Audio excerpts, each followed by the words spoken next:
All right, hey guys, I know I haven't updated in a while. Been busy. Always putting work into the car. We did a little update. So last thing we did,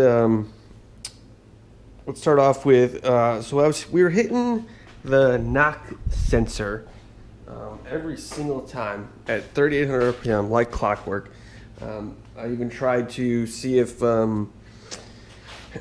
like a no load boost situation would work, and I was just driving and in like third gear, slowly stepping on the gas so I wouldn't boost. As soon as we hit 3,800 RPM, every single time, setting the knock sensor off every single time.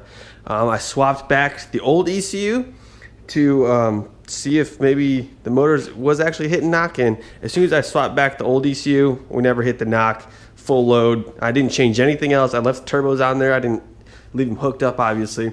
I disconnected the charge pipes there just so I wouldn't boost or whatever, but still never hit knock. So me and the tuner, we're pretty sure that's fake knock.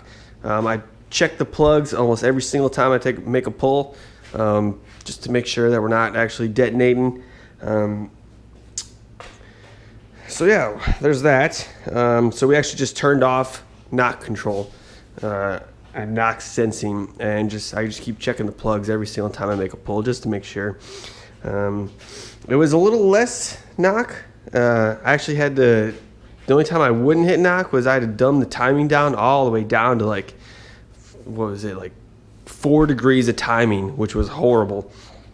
We actually went to the dyno just to see if maybe it wanted 4 degrees of timing. I don't know. We just went and did a little test hit on the dyno just to see what we do, and everything was fine. We got up to like 15 degrees of timing, and then exactly started hitting the knock sensor again. So we actually just disabled it, and we put down, it's still not fully tuned, obviously, it's still not done.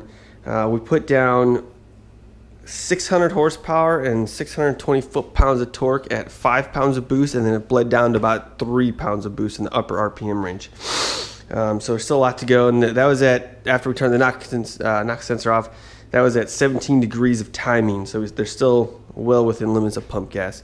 And we shouldn't be hitting knock, so I think it's probably something vibrating, nothing. I've checked several times underneath and everything like that just to see if anything's hitting or rubbing, and it doesn't look there's no rub marks or anything like that I can find. Maybe it's something weird. It could be just a fuel line, or who knows. So in order to be 100% positive that we're not hitting knock and maybe it was something else, the reason why we're hitting knock, I actually went ahead and changed out all the entire fuel system. We upgraded the billet. You probably can't really see them down in there. Billet, 4 Innovations, 8AN stainless steel fuel line all the way front to back. I got rid of the old fuel lines just in case. That was the reason we're hitting knock. Maybe I was starving, the one side. But nope, that didn't work. So we changed it out, but I'm glad I got that out of the way. Let's see, what else did we update? I'm trying to think. So my wastegate springs were extremely old. I don't have them sitting around anymore. I threw them away. Like I said, we were bleeding down all the way down to like 3 psi in the upper RPM range, and I actually took them out, and they're pretty old, and they're all rusted, and we're pretty sure they're either 3 or 5 pound springs. I have no idea. Last time I ran those wastegates, it was like 7 years ago. So I actually had some springs sitting on my shelf that I had no idea what size they were, so we just slapped them in and dumbed down the boost control just so I'd run off wastegate spring, and they're 7 pound springs. So that's what we're running right now. It's about 7.2 pounds of boost, and then we bleed down to about 6.2 in the upper RPM range. Haven't gone back to the dyno yet, but that should bring us somewhere around 750, because I was gaining about 33 horsepower per pound of boost at the dyno. like I said, I'm doing most of the tuning. My tuner is helping me. You know, I'll have a question and I'll be like, hey, you know, what do I need to do? And he'll just kind of tell me you should do this or whatever, and I'll go make a hit and see what it does. We got over here, as you can see, we're getting really close and dialed in. If you look right here, let's see. All right, so right there at 159 kPa, which is like 7.2, 7.8 pounds of boost roughly. And then as you can see, she starts bleeding down a little bit, which is fine. But see my air to fuel ratio and closed loop bank 1 and 2, we're pretty close. Actually, after this pull, what I'll do is I'll make a pull, data log it, and then come back, and then like right there, that little spot right there, I'll just I think that was add fuel. Let's see. Yeah, it's pull fuel. So I just pulled a little bit of fuel, you know, trying to get the line to be exactly where we need it. Let's see, any other updates? That's really about it. Just been making data logs, hitting, and yeah, that's about it. Nothing to run into. Oh, I did, our absolute pressure was going wonky and we had no idea why.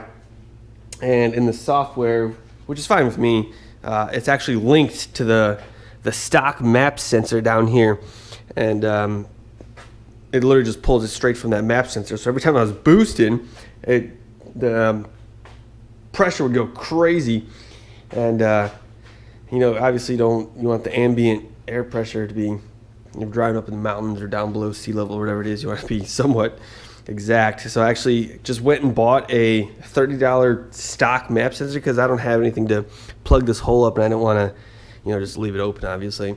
So I actually just went and got a stock map sensor and just plugged it in, and now it's just mounted down inside there, so it, you know, it collects the ambient air pressure. Yeah, that's about it. We did have to the throttle bodies, the electronic throttle bodies, we were getting errors, and after the tuner did all that stuff, that's where I have no idea what I'm doing.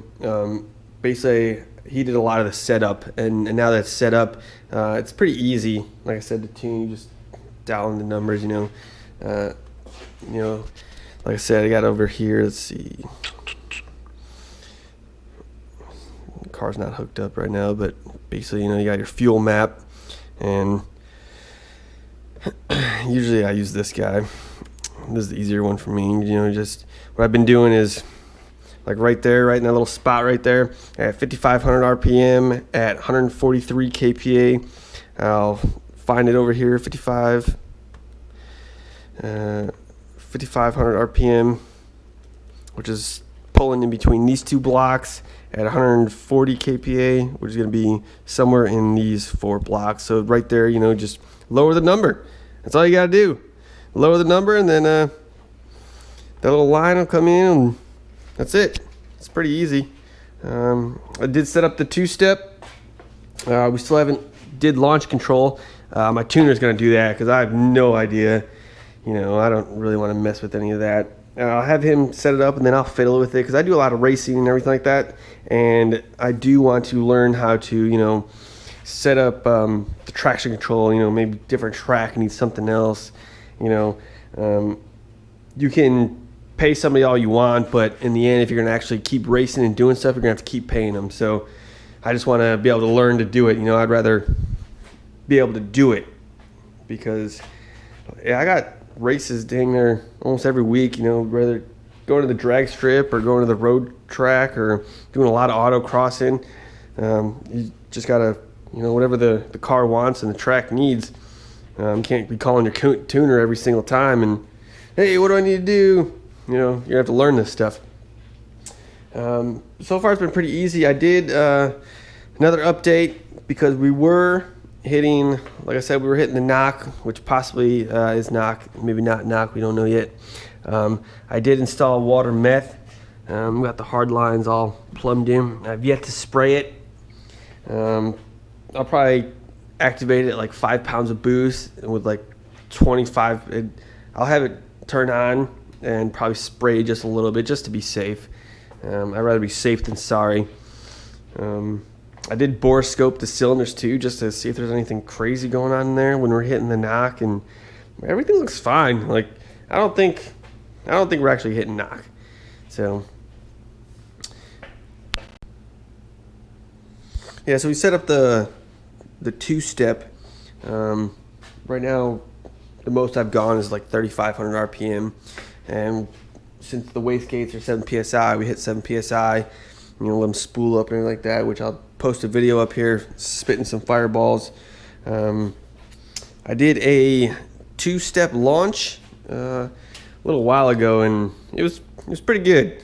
Got 7 pounds of boost. It was like $3,000, and in third gear, just dropped the button and she took off, and that's what you're supposed to do. You know, all this work been putting into it. That's what we want to hear. Nothing major has gone wrong yet, thank God. I would say this is probably stage 1. Stage 2, I'll probably replace the clutch and then up the boost, because right now I'm running the stock clutch, and all I really wanted to do is actually just survive this summer, all these races. That's why I haven't gone any higher in the boost, and I probably won't. I probably won't go back to the dyno. I'll probably go back to the dyno maybe in the fall after all the racing and car shows and everything is done, and then probably go back to the dyno and basically see how much that clutch can hold. I'll probably turn up the boost and see what she could do, and because that clutch, I don't know, we'll see. Right now it's holding though. Every time I make a hit, there's nothing doesn't feel like it's slipping. It feels like it's holding. So there's that. Another thing I just thought of was we were battling the burning oil thing. I figured that out. I had to run restrictors.